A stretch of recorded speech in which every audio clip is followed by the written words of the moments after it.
गवना करवला ए हरि जी, अरे गवना करवला ए हरि जी, अपने पुरुगवा कैला रे राम, अपने पुरुगवा कैला रे राम, गवना करवला ए हरि जी, ओ गवना करवला ए हरि जी, अपने पुरुगवा कैला रे राम, अपने पुरुगवा कैला रे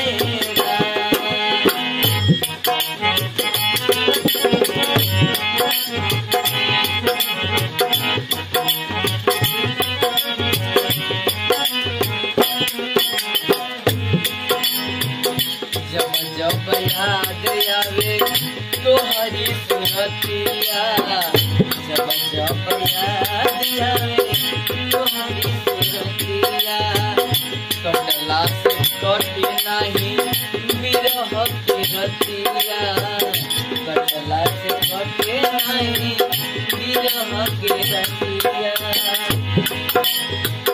जब जब याद जब जब याद जब जब याद आवे तोहरी सुरतिया, कटला से कटे नहीं बिरह के रतिया,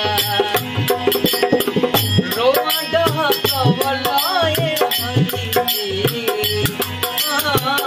रोआ डहकवला ए हरि जी, अपने विदेशवा गइला रे राम, अपने विदेशवा गइला रे राम, गवना करवला ए हरि जी, ओ गवना करवला ए हरि जी, अपने पुरुगवा गइला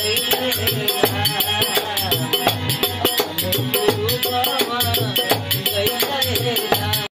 अच्छा सुनो, सब्सक्राइब करते वक्त ना घंटी बजा देना, ताकि जब मैं ऑनलाइन आऊँ तो तुम्हारे फोन की भी घंटी बजे।